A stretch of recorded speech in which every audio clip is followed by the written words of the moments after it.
Hello my dear students, welcome back to semester Adda again. तो कैसे हैं आप सभी? आई होप अच्छे होंगे। आज की इस क्लास में हम आपका यूएचवी एंड पी यानी कि universal human value and professional ethics का यूनिट फर्स्ट का वन शॉट मैराथन कंप्लीट कराने वाला हूं।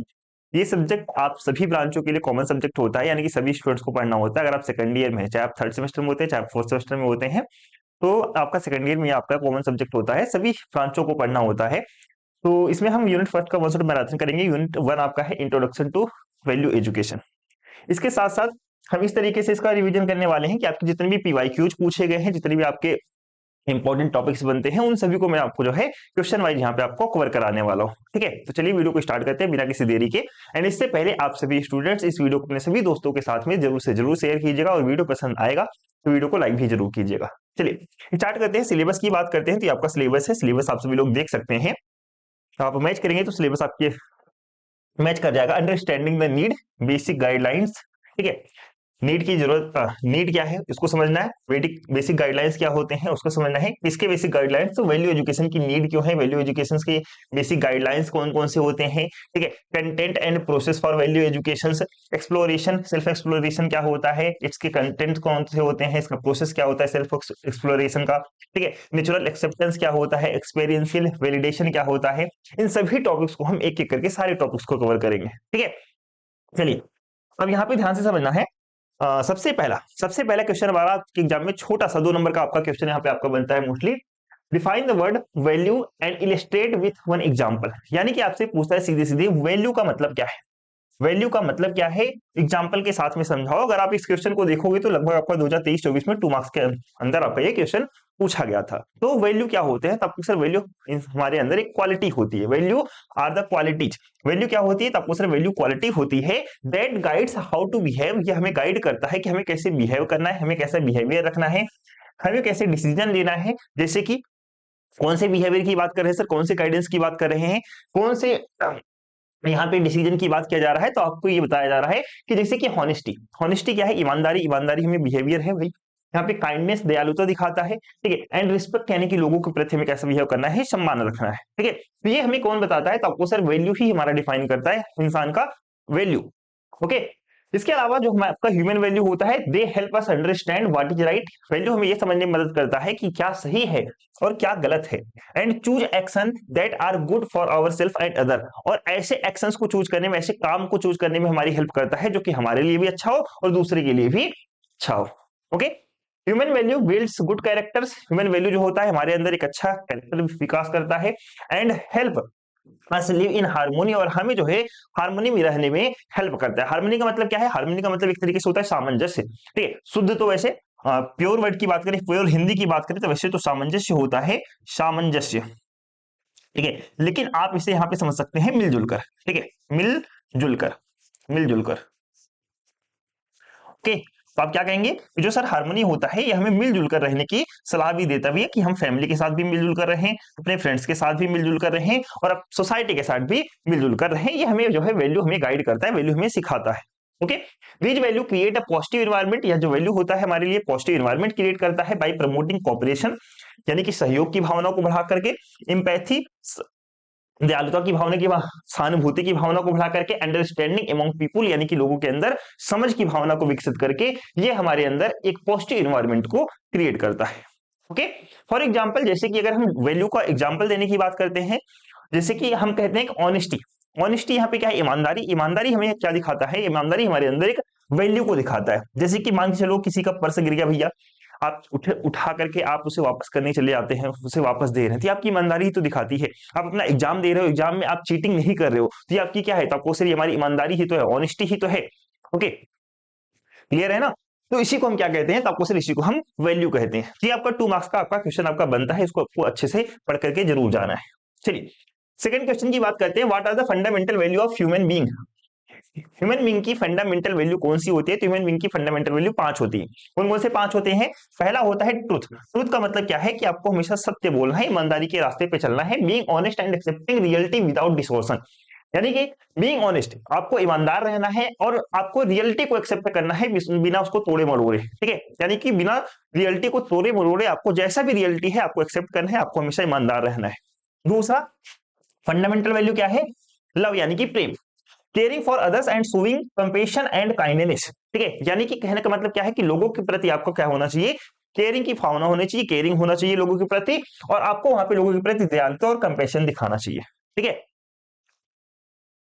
तीसरा पीस, शांति की बात करते हैं, स्टेइंग काम, patient and balance in difficult situation. कोई भी सिचुएशन आ जाए, कैसी भी कठिन परिस्थिति आ जाए, उस कठिन से कठिन परिस्थितियों में भी आपको शांत रहना है, धैर्य बनाए रखना है, और आपको जो है अपने आप को संतुलित रखना है, बैलेंस रखना है। ठीक है, चौथा होता है नॉन वायलेंस, यानी कि अहिंसा का पालन करना है आपको। ठीक है, अहिंसा, ठीक है, हम कहते हैं अहिंसा है, लेकिन जब हम प्रोनाउंसिएशन करते हैं अहिंसा लिखते हैं। ठीक है, तो ये एम आएगा या नहीं आएगा, ध्यान रखना इस चीज को। ठीक है, तो एम ही रहेगा यहाँ पे।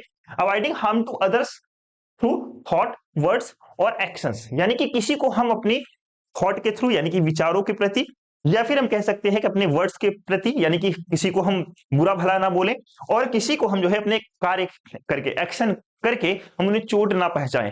यानी कि हम सीधे तरीके से कह सकते हैं सर कि हमें नॉन वायलेंस यानी कि अहिंसा का पालन हमें करना चाहिए। हमें किसी को दूसरे को चोट नहीं पहुंचाना चाहिए। चोट कैसा भी हो सकता है, जैसे कि हम अपने थॉट्स के प्रति चोट पहुंचा सकते हैं, या फिर वर्ड्स कुछ बुरा भला बोल सकते हैं, या फिर हम कह सकते हैं कि सर हम अपने कार्य को कुछ ऐसा काम कर रहे हैं जिससे उन्हें चोट पहुंचा है। तो ठीक है, ऐसी चीजों को हमें जो है बिल्कुल भी नहीं करना चाहिए।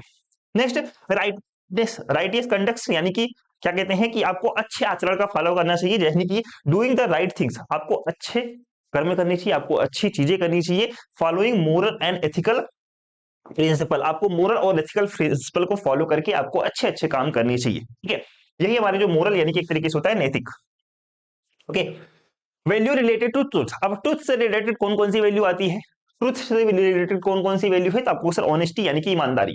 ठीक है, ईमानदारी आपकी जो है ईमानदारी, ठीक है, ईमानदारी आपकी ट्रुथ से रिलेटेड वैल्यू है। ईमानदारी आपको हमेशा जो है, ईमानदारी आपको हमेशा ईमानदार रहना भैया, ईमानदार रहना है, यानी कि आपको जो है चोरी चपाटी नहीं करनी है।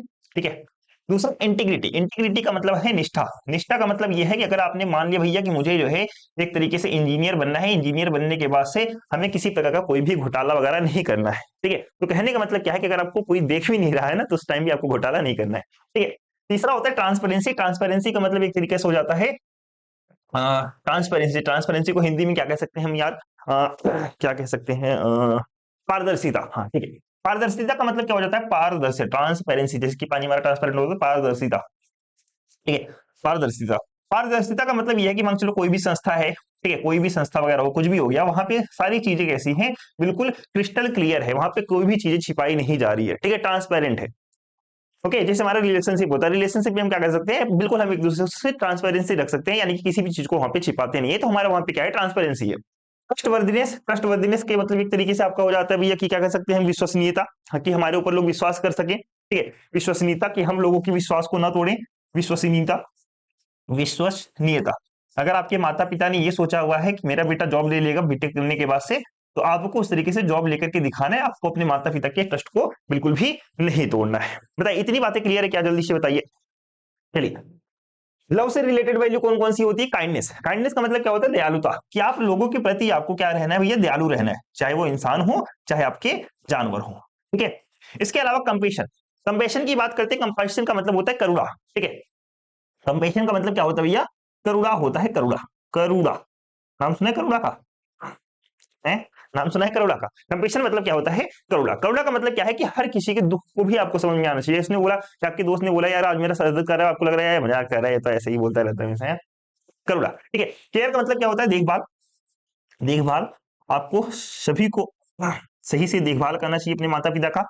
इम्पैथी, इम्पैथी का मतलब एक तरीके से क्या हो जाता है, ये सहानुभूति, सहानुभूति, सहानुभूति, सहानुभूति का मतलब क्या है कि आपको दूसरे का दर्द समझना चाहिए, दूसरों का दर्द समझना चाहिए, मतलब क्या है कि अगर वो किसी दर्द से गुजर रहा है, तो आपको उसको अपने प्लेस पे रख करके देखना चाहिए कि क्या अगर मैं इस सिचुएशन में होता तो क्या मैं कैसा फील करता। ठीक है, तो आपको एम्पैथी भी दूसरों के प्रति वहां पे आपको रखना चाहिए। ठीक है, वैल्यू रिलेटेड टू पीस की बात करते हैं। पीस का मतलब आपका हो जाता है शांति। शांति से रिलेटेड कौन कौन सी वैल्यू है यहाँ पे, शांति से रिलेटेड आपका कौन सी वैल्यू हो जाता है, जैसे कि पेशेंस। पेशेंस का मतलब ये क्या हो जाता है आपका, धैर्य। धैर्य का मतलब यहाँ पे क्या होता है, धैर्य का मतलब आपका ये होता है ये कि आपका कोई भी सिचुएशन, जैसे कि मैंने आपको पहले बताया कि आपका कोई भी सिचुएशन आपका होता है वहां पे, तो आपको हमेशा क्या बनाना है, धैर्य बना करके रखना है। आपको आपका आपका आपका खोना नहीं है। आपका खोने का मतलब क्या है कि आपसे छोटे बच्चे हैं, ठीक है, आपके से छोटे होते हैं, छोटे भाई बहन होते हैं, तो कभी आपसे वो गुस्से में बोल देते हैं, ठीक है। तो आपको अपना आपा नहीं खोना, वहां पे आपको अपने गुस्से को कंट्रोल रखना है, धैर्य बनाए रखना है, ठीक है। सेल्फ कंट्रोल हो जाता है। सेल्फ कंट्रोल का मतलब होता है आत्मनियंत्रण, ठीक है। सेल्फ कंट्रोल का मतलब यहाँ पे क्या होता है, तो आपको सर आत्मनियंत्रण होता है। आत्मनियंत्रण यानी कि आप अपने आप को कितना कंट्रोल कर पा रहे हो, आप अपने आप को भैया कितना कंट्रोल पा रहे हो, यानी कि आप गुस्से में कोई भी गलत शब्द वगैरह का यूज ना करो। ओके। फॉरगिवनेस, फॉरगिवनेस का मतलब होता है माफी। माफी का मतलब एक तरीके से ऐसे समझ लो कि आपकी लड़ाई हो गई और लड़ाई में आपने एक तरफ से बोल दिया चलो भैया मैंने तुम्हें माफ कर दिया, और अंदर ही अंदर ये सोच रहे हो कब अकेले मिल जाए मैं इसको पीट दूं, है ना। ऐसा नहीं सोचना चाहिए। देन इसके बाद से आपको होता है टॉलरेंस। टॉलरेंस का मतलब होता है सहिष्णुता। टॉलरेंस मतलब एक तरीके से कह सकते हैं सहनशीलता भी होता है, सहनशीलता भी होता है, या फिर हम इसको कहते हैं सहिष्णुता। क्या कहते हैं, सहिष्णुता, सहिष्णुता, सहिष्णुता। इसका मतलब क्या हो जाता है टॉलरेंस। टॉलरेंस मतलब एक तरीके से कह सकते हैं एक तरीके से मान चलो कि आपका थॉट कुछ और है, आपका सामने वाले का थॉट कुछ और है। आप मान चलो, आप ऐसा मान के चलो कि आप भगवान में विश्वास करते हो, सामने वाला भगवान में विश्वास नहीं करता है, ठीक है। तो ऐसा नहीं है कि भैया कि आप जो है उसको गाली गलौज करने लगोगे, या नहीं है, ऐसा नहीं है, भगवान तो होते हैं वो, ठीक है। कहने का मतलब क्या है कि आपको दूसरे की भावना भी वहां पे समझनी है, आपको दूसरे की भावना भी वहां पे आपको समझनी है, यानी कि दूसरों की आदत, दूसरों का विश्वास, दूसरों की भावना का भी आपको वहां पे स्वीकार करना है, आपको जो है उसके जो है पूरी तरीके से एक्सेप्ट करना है, ठीक है। भले ही उसके थॉट्स, उसके फीलिंग्स आपसे बिल्कुल अलग ही क्यों ना हो। Okay. Value related to non violence, अहिंसा से रिलेटेड कौन कौन से वैल्यू होते हैं। Respect for life. Respect for life का मतलब एक हो जाता है कि आप दूसरों के जीवन का भी सम्मान करो, चाहे आपके इंसान हो भैया, चाहे आपके जानवर हो, चाहे आपसे गरीब हो, चाहे आपसे अमीर हो, यानी कि दूसरों की लाइफ का, यानी कि रिस्पेक्ट फॉर लाइफ, जीवन का सम्मान आपको करना है, ठीक है। जीवन का सम्मान आपको वहां पे करना है, सम्मान। ओके। देन इसके बाद से क्या आता है हार्मनी। हार्मनी का मतलब मैंने आपको बता दिया सामंजस्य। सामंजस्य का मतलब ये हो जाता है भैया कि आपको मिलजुल कर रहना है। आपको कैसे रहना है, आपको सर मिलजुल कर रहना है। कॉपरेशन का मतलब हो जाता है सहयोग, कि आपको सहयोग की भावना बना करके रहना है, एक दूसरे का हेल्प वगैरह जो है करते रहना है। अंडरस्टैंड अदर फीलिंग्स, दूसरों की भावना भी आपको समझना है, दूसरों की भावनाओं को समझना, दूसरों की भावना को समझना, भावना को समझना भैया, दूसरों की भावना को समझना, ये भी आपका नॉन वायलेंस में आता है, समझना, समझना। अभी मैंने आपको बताया ना दूसरों की भावना को समझने का मतलब एक तरीके से उसको भैया थॉट कुछ और है, आपका थॉट कुछ और है, तो आप ऐसा नहीं है उससे लड़ने लग जाओ, तो उसका भावनाओं को सबको जो है सम्मान करना चाहिए। Okay. Value related to righteous conducts, यानी कि आपके आचरण से कौन कौन सी वैल्यू है, जैसे कि आपकी रिस्पॉन्सिबिलिटी भैया, जिम्मेदारी, ठीक है। जिम्मेदारी आपको, आपको अपने प्रति, अपने परिवार के प्रति, अपने समाज के प्रति आपको जिम्मेदार व्यक्ति होना चाहिए। डिसिप्लिन, ठीक है। डिसिप्लिन एक तरीके से हो जाता है ड्यूटी मतलब कर्तव्य हो जाता है, जस्टिस मतलब न्याय हो जाता है। ये सारी चीजें आपको यहाँ पे पता होगा। कर्तव्य, आपको अपने कर्तव्यों का पालन करना चाहिए, हर तरीके से आपको न्याय करना चाहिए, चाहे आपका गरीब हो, चाहे वो अमीर हो, चाहे आपका कैसा भी हो, ठीक है। और डिसिप्लिन, डिसिप्लिन का मतलब एक तरीके से क्या हो जाता है, हिंदी में मुझे याद नहीं आ रहा है डिसिप्लिन का, कहते तो मोस्टली टर्म हम इंग्लिश में डिसिप्लिन ही यूज करते हैं, वैसे तो मुझे याद नहीं आ रहा, आप इसे लोग खुद से लिख लेना, ठीक है। चलिए, देन इसके बाद से how to value differ from skills, यानी कि जो हमारी वैल्यू होती है वो स्किल से किस प्रकार से अलग होती है। हमारी वैल्यू स्किल से किस प्रकार से अलग है, ये क्वेश्चन भी आपका शॉर्ट में ही पूछा जाता है, 2 मार्क्स का क्वेश्चन आपका है, ये पूछा जाता है। अब वैल्यू और स्किल में क्या डिफरेंस है, देखो जो हमारा वैल्यू होता है वो आपके स्किल से पूरी तरीके से डिफरेंस है। किस तरीके से डिफरेंस, किस प्रकार से अलग है, तो value are about character, value जो हमारा होता है पूरे का पूरा कैरेक्टर बताता है, ये कैरेक्टर।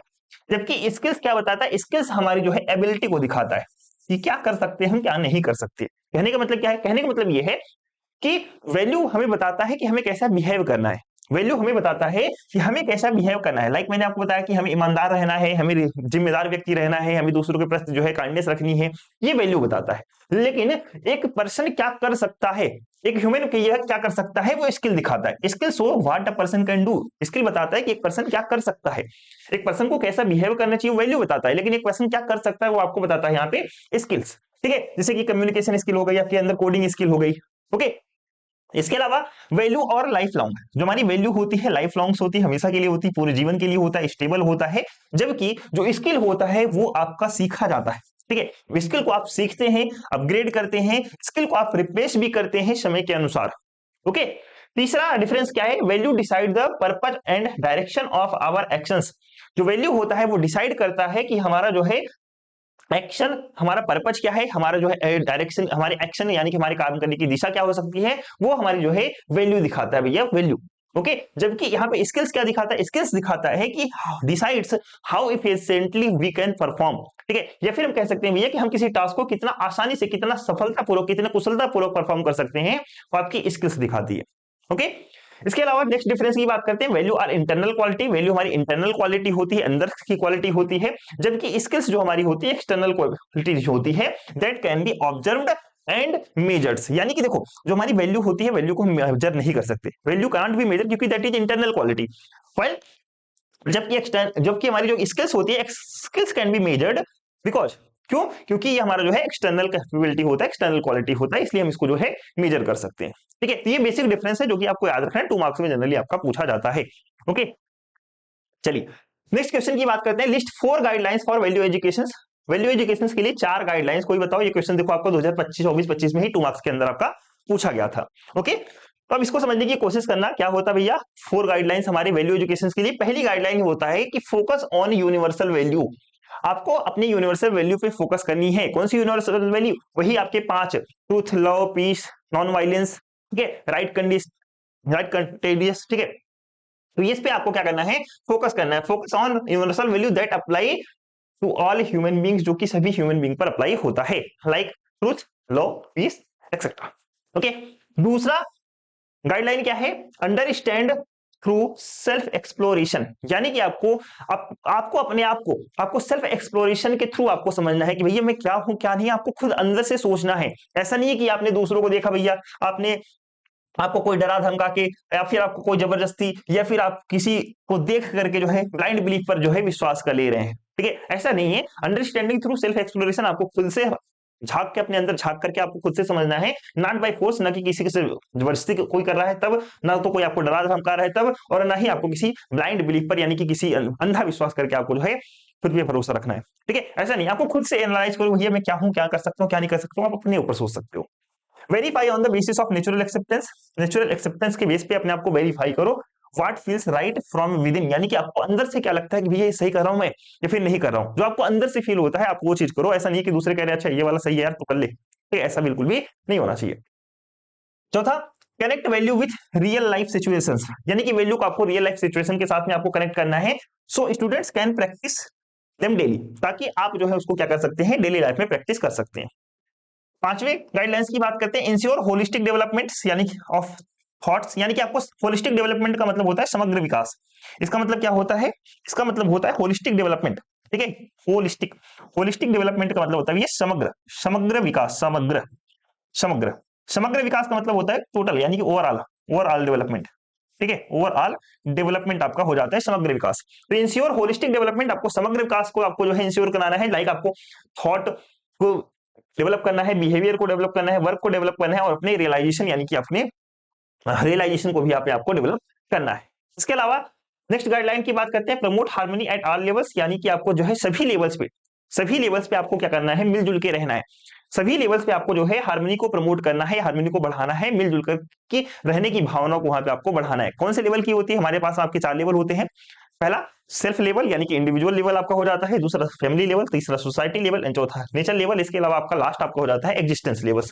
तो इन सभी लेवल्स पे आपको क्या करना है, आपको सामंजस्य के साथ रहना, हार्मनी के साथ में रहना, मिलजुल के भावना रह करके रहने की भावना को वहां पे आपको प्रमोट करना है। ये बेसिक मैंने यहाँ पे 6 गाइडलाइंस आपको बताए हैं, आपके एग्जाम में 4 पूछे गए थे, तो आप अपने एग्जाम में कुछ इस तरीके से अगर दोबारा से पूछा जाता है तो 4 यहाँ पे आप लिख करके आ सकते हैं।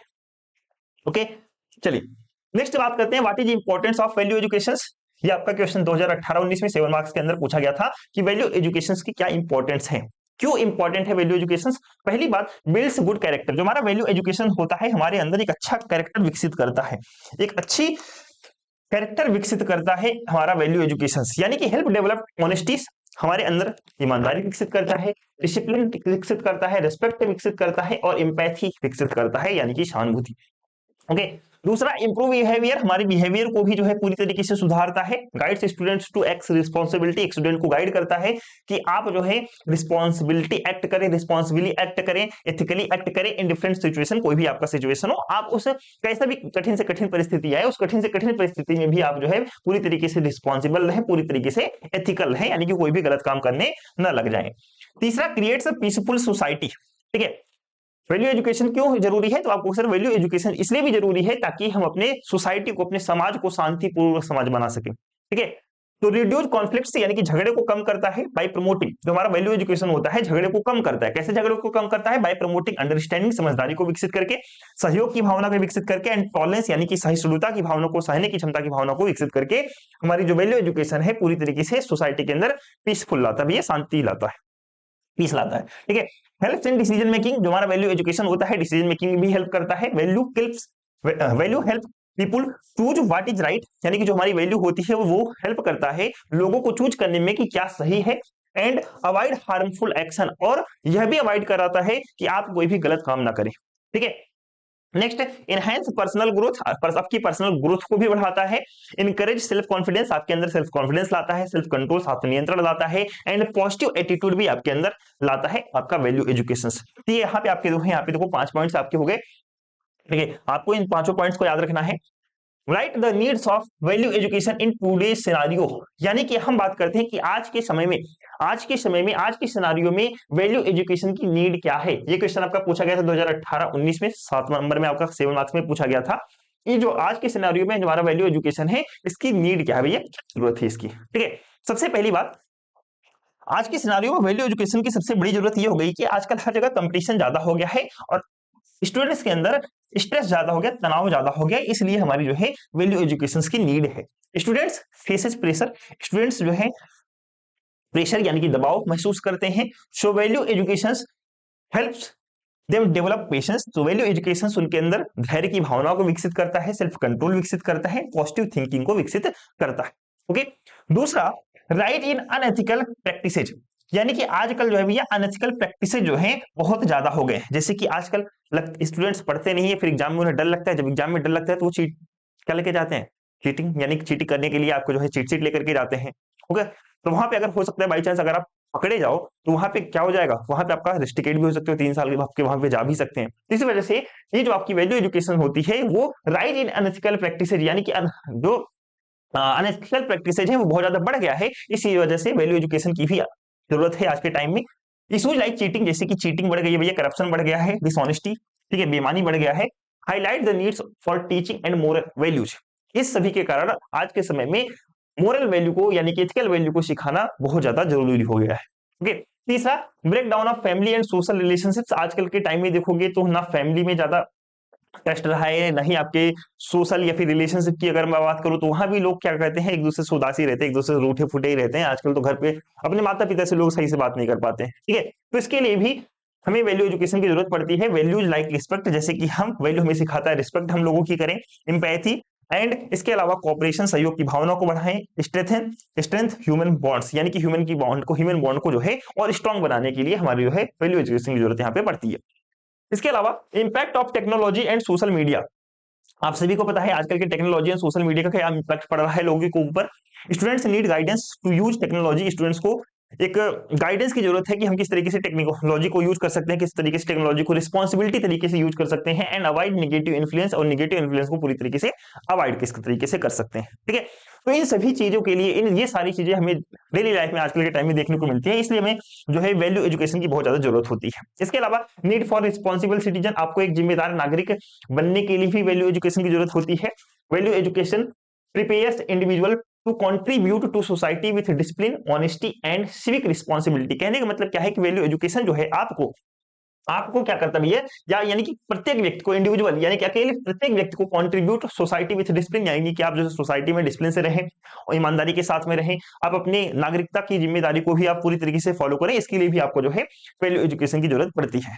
देन पर्सनल डेवलपमेंट की बात करते हैं, पर्सनल डेवलपमेंट के लिए भी वैल्यू एजुकेशन की जरूरत पड़ती है। इट हेल्प्स बिल्ड कॉन्फिडेंस, जो वैल्यू एजुकेशन होता है हमारे अंदर कॉन्फिडेंस को बिल्ड करता है, कॉन्फिडेंस को बिल्ड करने में हेल्प करता है। इमोशनल बैलेंस यानी कि भावनात्मक संतुलन, इसको इंग्लिश में पढ़ेंगे भैया भावनात्मक संतुलन बनाने में भी हमारा पूरी तरीके से हेल्प करता है। एंड स्ट्रॉन्ग कैरेक्टर, और हमारे अंदर एक मजबूत कैरेक्टर विकसित करने में भी हमारा जो है पूरी तरीके से वैल्यू एजुकेशन हेल्प करता है। इसीलिए हमें जो है वैल्यू एजुकेशन की आज के टाइम में बहुत ज्यादा जरूरत है। तो ये 6 के 6 पॉइंट्स आपको अपने एग्जाम में लिख करके आने होंगे अगर आपके एग्जाम में ये क्वेश्चन आपका पूछा जाता है तो। ठीक है, क्या क्लियर है? What are the basic guidelines for value education, value education के लिए बेसिक गाइडलाइंस कौन कौन से होते हैं, बेसिक गाइडलाइंस आपके वैल्यू एजुकेशन के कौन कौन से होते हैं, इस चीज को समझने की कोशिश करना। सबसे पहले बेसिक गाइडलाइंस की बात करते हैं, दैट इज यूनिवर्सल वैल्यू।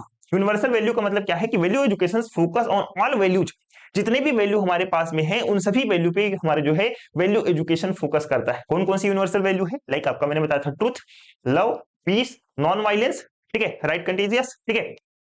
इन सभी पे भैया value education should focus on value that are common to all human beings, जैसे कि truth, love, peace and non violence.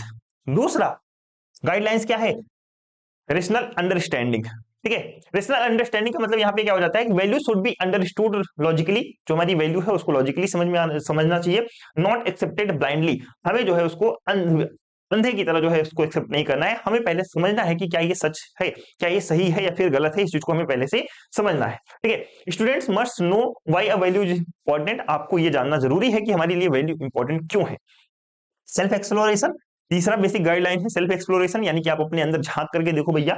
Students should be encourage to reflect on their own thoughts, यानी कि आपको अपने thoughts को क्या करना है, आपको अपने थॉट्स को जो है रिफ्लेक्ट करना भी है, देखना है, इनकरेज करना होगा अपने आप को, एंड बिहेवियर, अपने बिहेवियर को, डिसीजन को, टू अंडरस्टैंड देयर वैल्यू, अपनी वैल्यू को समझने के लिए आपको अपने डिसीजन, आपको अपने बिहेवियर, अपने थॉट्स को पूरी तरीके से क्या करना है, आपको इनकरेज करना है, ठीक है।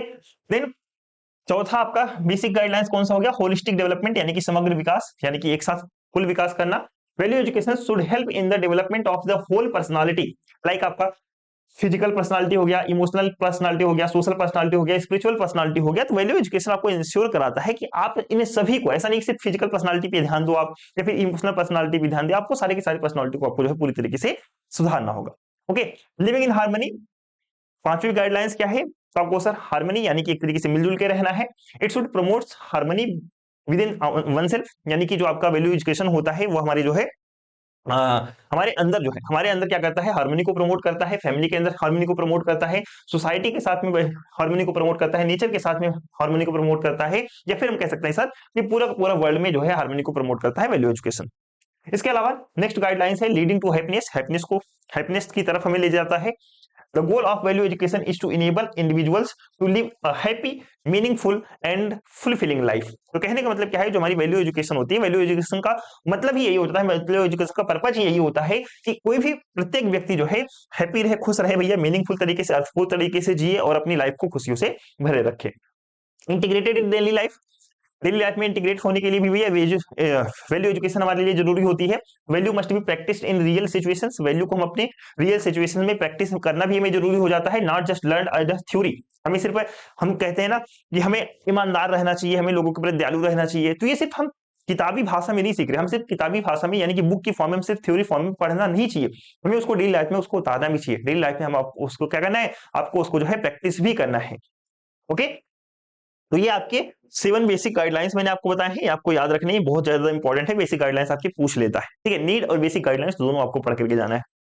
देन इसके बाद से what are the basic guidelines for value education, ये तो मैंने आपको बता दिया ना, what are the basic guidelines for value education, हालांकि एक सेम क्वेश्चन था, देखो यहाँ पे ये आपके सेम क्वेश्चन है, तो मैं यहाँ से हटा दे रहा हूँ, ठीक है, मैं यहाँ से ये वाला क्वेश्चन हटा दे रहा हूँ क्योंकि आपके सेम क्वेश्चन है भैया, सेम। ओके, चलो, देन इसके बाद से नेक्स्ट क्वेश्चन है आपका, what should be the process of value education, value education का प्रोसेस क्या होता है, वैल्यू एजुकेशन का प्रोसेस क्या होता है, तो value education should follow a self exploration process, value education जो होता है उसको सेल्फ एक्सप्लोरेशन प्रोसेस को फॉलो करना चाहिए। सेल्फ एक्सप्लोरेशन का मतलब क्या होता है कि हमें अपने अंदर खुद से झांकना है, ना कि दूसरों की ब्लाइंड बिलीफ पर भरोसा करना है, ठीक है। Where students reflect on their own thoughts and action, जहां पे स्टूडेंट्स को अपने अपने विचारों और अपने एक्शंस को जो है रिफ्लेक्ट करना है, ना कि किसी और को, ठीक है। Then it should help learners understands value through reasoning, not by force और फियर। कहने का मतलब क्या है कि जो हमारी वैल्यू एजुकेशन होती है, वैल्यू एजुकेशन हेल्प करता है लर्नर्स को अंडरस्टैंड करने में, समझने में हेल्प करता है कि भैया रीजनिंग, हाँ, वैल्यू थ्रू रीजनिंग, ठीक है, यानी कि एक तरीके से लॉजिक तरीके से आपको जो है सीखने में हेल्प करता है, ना कि जो है आपको डर के कारण या फिर आपको जबरदस्ती, डर के कारण या फिर आपको जबरदस्ती जो है इस तरीके से आपको जो है सीखने में हेल्प नहीं करता, आपको सीखने में हेल्प इस तरीके से करता है कि आप जो है आप खुद से लॉजिक लगाओ, भैया हमारे लिए क्या सही है, हमारे लिए क्या गलत है, ना कि दूसरे आपको फोर्स करके कह रहे हैं या फिर आपको जो है आप किसी पे डर करके आप वो चीज कर रहे हो, वो चीज बिल्कुल गलत है, ठीक है। The process must be encourage discussion, questioning, dialogue to clarity doubts about right and wrong. यानी कि इस प्रोसेस में अगर हम बात करें, ये जो आपका प्रोसेस होता है, process must be encourage, process must encourage यानी कि जो प्रोसेस होता है मस्ट इनकरेज करता है, यानी कि एक तरीके से बढ़ाता है भैया, आपको साहस को बढ़ाता है, डिस्कशन करने की साहस को बढ़ाता है, क्वेश्चनिंग करने की साहस को बढ़ाता है। जैसे आप अपने कॉलेज में रहते हो, आप अपने टीचर के सामने डर के मारे कुछ क्वेश्चन दिए, हालांकि अब वो खत्म हो गया वो चीज, लेकिन पहले ऐसा होता था। हालांकि कुछ बच्चे आज भी डरे डरे से रहते हैं, ठीक है। Dialogue to clarity doubts about right and wrongs, यानी कि पूरी तरीके से क्या सही है क्या गलत है इस चीज को समझने में भी आपको जो है पूरी तरीके से हेल्प करता है आपका जो है वैल्यू एजुकेशन, ठीक है। इसके अलावा it should focus on real life examples, यानी कि ये जो आपका होता है इसे रियल लाइफ एग्जांपल फोकस करना चाहिए, एंड एक्सपीरियंस पे फोकस करना चाहिए, to connect value with daily living, यानी कि जो हमारी डेली लाइफ की चीजें होती हैं उससे कनेक्ट होने के लिए हमें जो है इसको रियल लाइफ एग्जांपल और एक्सपीरियंस के साथ में फोकस करना चाहिए। The learning process should promotes activity based learning, यानी कि जो आपका वैल्यू एजुकेशन का लर्निंग प्रोसेस होता है वो प्रमोट उसे करना चाहिए एक्टिविटी बेस्ड लर्निंग, लाइक जैसे कि ग्रुप में आप किस तरीके से काम कर सकते हैं, आप किस तरीके से स्टोरी को बता सकते हैं, किस तरीके से रोल प्ले कर सकते हैं, किस तरीके से आप ऑब्जर्वेशन कर सकते हैं किसी चीज को, ये जो है पूरी तरीके से आपको जो है रियल बेस्ड एक्टिविटी के हिसाब से आपको जो है ये बताना चाहिए, ठीक है।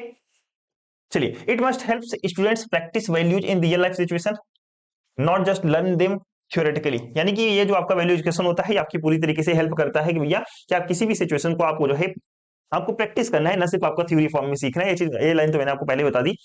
The process would guide learners, यानी कि जो ये प्रोसेस होता है वैल्यू एजुकेशन का जो प्रोसेस होता है गाइड करना चाहिए, शुड गाइड लर्नर्स को गाइड करना चाहिए towards living with harmony within themselves, in family, in society and with nature. ये चीज भी मैंने आपको यहाँ पे पहले ही बता दिया था कि जो लर्नर्स होते हैं, जो स्टूडेंट्स होते हैं, जो सीखने वाले व्यक्ति होते हैं, उनको वैल्यू एजुकेशन को ये गाइड करना चाहिए कि वो किस तरीके से हार्मनी में रह सकते हैं अपने आप के साथ में, ठीक है, या फिर फैमिली के साथ में, या फिर सोसाइटी के साथ में, या फिर नेचर के साथ में, किस तरीके से वो मिलजुल कर रह सकते हैं, ठीक है।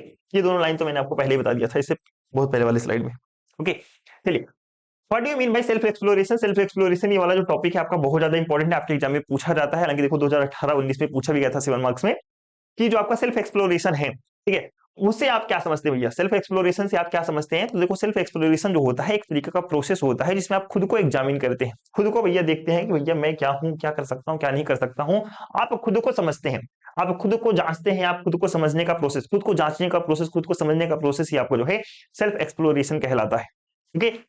इट हेल्प्स एन इंडिविजुअल, या इंडिविजुअल को हेल्प करता है पूरी तरीके से डिस्कवर करने में उनकी थॉट्स को, उनके डिजायर्स को, उनके एक्सपेक्टेशन को, उनकी वैल्यूज को, उनके पर्पस ऑफ लाइफ को, कि उनके भैया लाइफ का जीवन का पर्पस क्या है, इन सब को भैया डिस्कवर करने में हेल्प करता है आपको जो है self exploration, okay.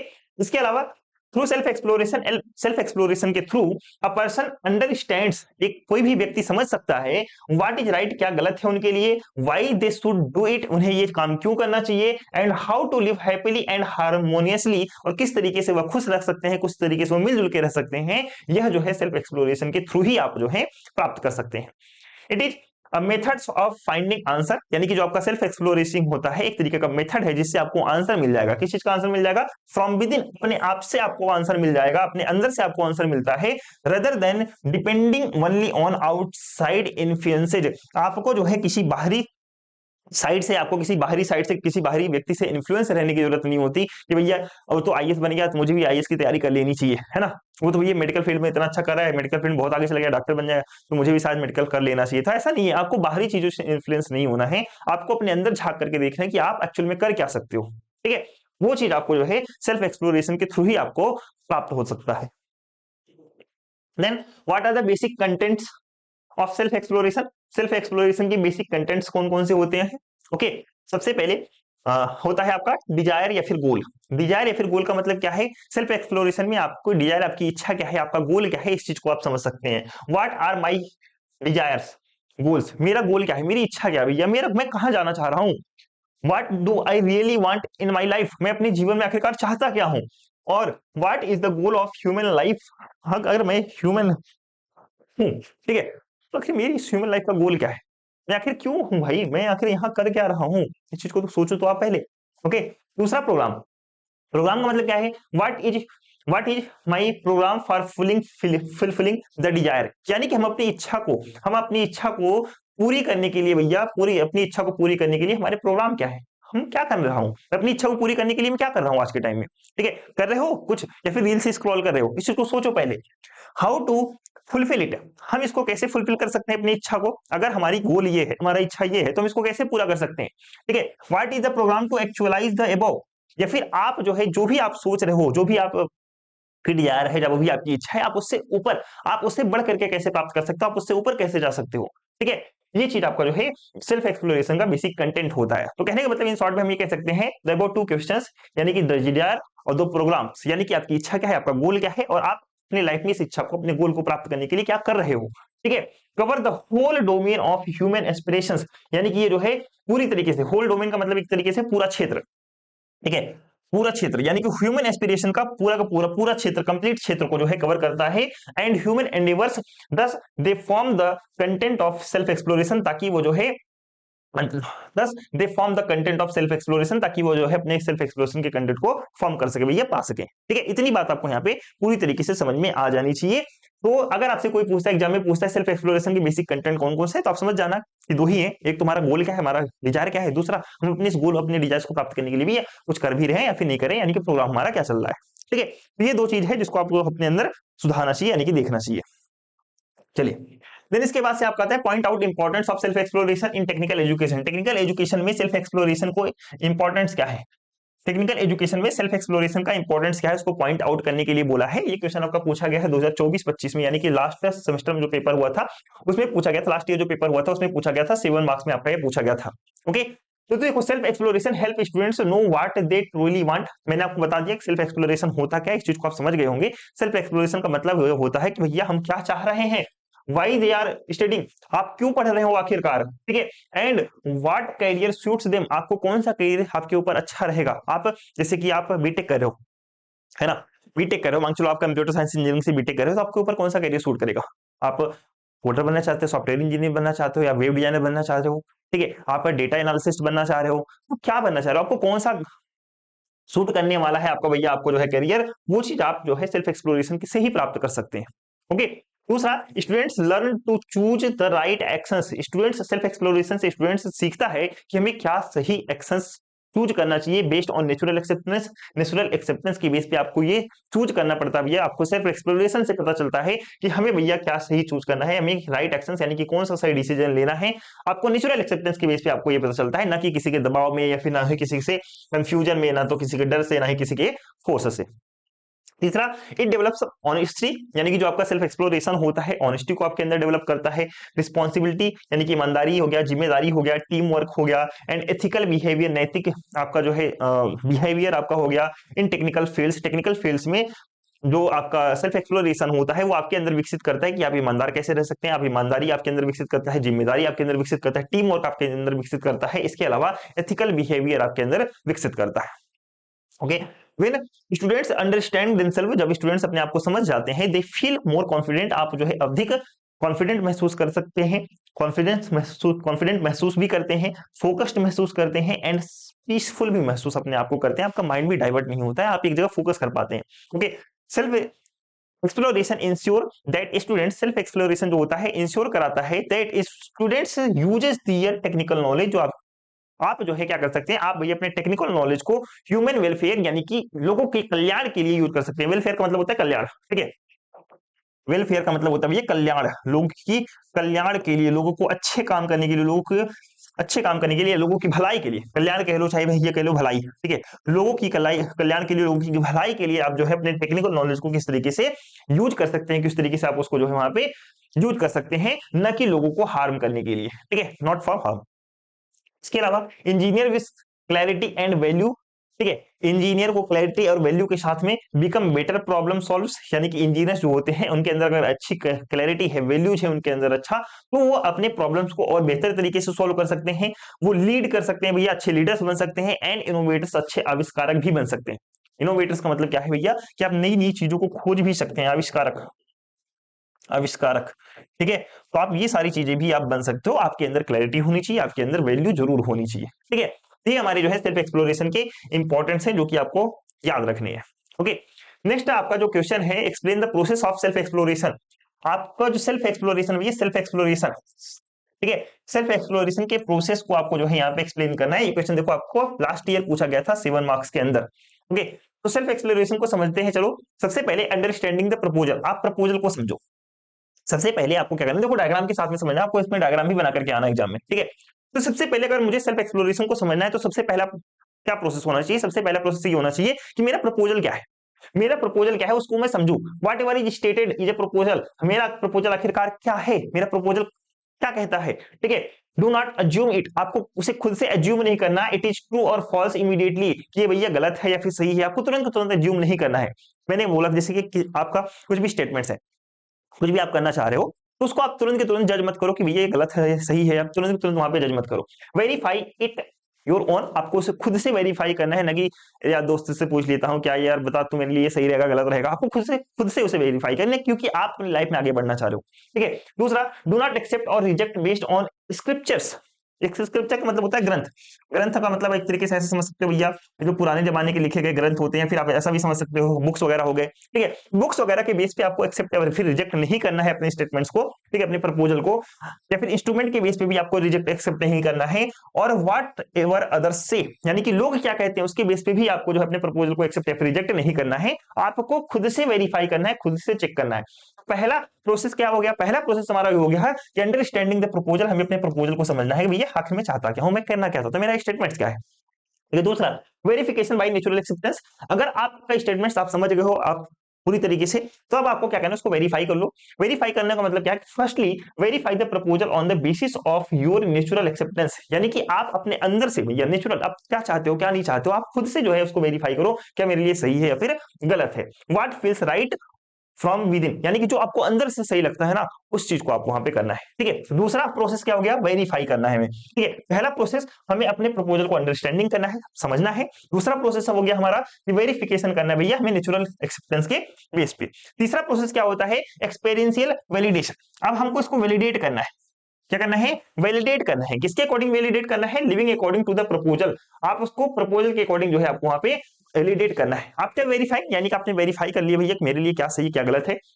Live according to the proposal to test in real life, अब अगर आपने वेरीफाई कर लिया कि मुझे ईमानदार बन के रहना है, मुझे ईमानदार बन के रहना है, मुझे चोरी नहीं करना भैया, मुझे लोगों के प्रति काइंडनेस रखनी है, मुझे लोगों के प्रति इंपैथी रखनी है, ये आपने एज्यूम करके आपका प्रपोजल था, आपने मान लिया। अब आप उसको क्या करना है, अब आपको उसको डेली लाइफ में टेस्ट करना है, ठीक है। क्या करना है, डेली लाइफ में आप उसको अकॉर्डिंग टू, अब आपको उसी तरीके से जीना है, जो भी आपने प्रपोजल को एक्सेप्ट किया, जो भी आपने प्रपोजल को वेरीफाई किया है, अब आपको उसी के अकॉर्डिंग आपको क्या करना है, जीवन जीना है, ठीक है। उसको टेस्ट करो डेली लाइफ में। बिहेवियर विथ ह्यूमंस, ह्यूमन के साथ में behaviour leads to mutual happiness, ठीक है। ह्यूमन के साथ में अगर आप अच्छा बिहेवियर रखते हैं, आपने टेस्ट किया कि भैया मुझे लोगों के साथ में अच्छा बिहेव करना है, आपने आपका प्रपोजल ये था, मान चलो आपका स्टेटमेंट था भैया कि मुझे जो है लोगों के साथ में ना, मुझे लोगों के साथ में, मुझे ह्यूमंस के साथ में क्या करना है, मुझे अच्छा बिहेव करना है। अब आप क्या करेंगे, आपने क्या किया भैया, आप लोगों के साथ में आपने अच्छा बिहेव करना शुरू किया। जब आपने लोगों के साथ में अच्छा बिहेव शुरू किया, तो यहाँ पे आपको क्या मिलेगा, आपको यहाँ पे म्यूचुअल हैप्पीनेस आपको यहाँ पे प्राप्त होती है। इसके अलावा वर्क विथ नेचर, मुझे नेचर के साथ में काम करना है, नेचर के साथ में मिलजुल के रहना है, मुझे जो है नेचर को तबाह नहीं करना भैया, मुझे नेचर के साथ में जीना है, ठीक है। तो अगर आपका स्टेटमेंट ये था, तो आप क्या करोगे भैया, लीड्स टू म्यूचुअल प्रॉस्पेरिटी, आप जो है पूरी तरीके से म्यूचुअल समृद्ध हो जाएंगे भैया। प्रॉस्पेरिटी मतलब होता है समृद्धि, क्या होता है, समृद्धि, ठीक है। तो आप पूरी तरीके से प्रॉस्परस महसूस करेंगे नेचर के साथ में। ओके, तो सबसे पहले हम प्रपोजल को अपने देखेंगे, व्हाट इज मेरा प्रपोजल क्या है मेरा, उसको वेरीफाई करेंगे। वेरीफाई करने के बाद हम उसको क्या करेंगे भैया, एक्सपीरियंशियल वैलिडेशन करेंगे, यानी कि हम उसको डेली लाइफ में उसको उतारेंगे। Okay, then testing the proposal by verifying, verify कर लिया आपने, इनर चेक कर लिया, एंड टेस्टिंग कर लिया लिविंग, ठीक है, यानी कि आप उसको डेली लाइफ के साथ में चेक भी कर लिया। प्रपोजल बिकम्स क्लियर, यानी कि अब आपका प्रपोजल क्या हो गया भैया, क्लियर हो गया कि हाँ मैंने सोचा था कि ह्यूमन के साथ में बिहेवियर अच्छा रखूंगा, तो अच्छा बिहेवियर रखने से मुझे खुशी प्राप्त हुई, मुझे भैया म्यूचुअल हैप्पीनेस प्राप्त हुआ। मैंने सोचा था कि भैया मुझे नेचर के साथ में मिलजुल के काम करना है, मुझे नेचर को डिस्ट्रॉय नहीं करना है, नेचर के साथ में रहना है, तो आपको यहाँ पे म्यूचुअल प्रॉस्पेरिटी प्राप्त हुई, यानी कि आपका अब जो प्रपोजल था वो पूरी तरीके से क्या हो गया, क्लियर हो गया। क्या हो गया, क्लियर हो गया। Then result of the process, यानी कि जो भी आपका प्रपोजल था उसके रिजल्ट की बात कर लेते हैं। This leads to realisation and understandings, यानी कि जो आपका प्रपोजल था उससे आपको जो है रियलाइजेशन और अंडरस्टैंडिंग महसूस होती है। रियलाइजेशन आपको क्या देगा, रियलाइजेशन आपको देगा एश्योरेंस, एक्सेप्टेंस एंड यूनिवर्सलिटी, ठीक है। आपको क्या क्या मिलेगा, this leads to realisation and understanding, जिसमें आपको यहाँ पे क्या मिलेगा, एश्योरेंस। क्या मिलेगा यहाँ पे आपको, तो आपको सर हमें यहाँ पे मिल जाएगा एश्योरेंस। एश्योरेंस का मतलब एक तरीके से हो जाता है आश्वासन, ठीक है।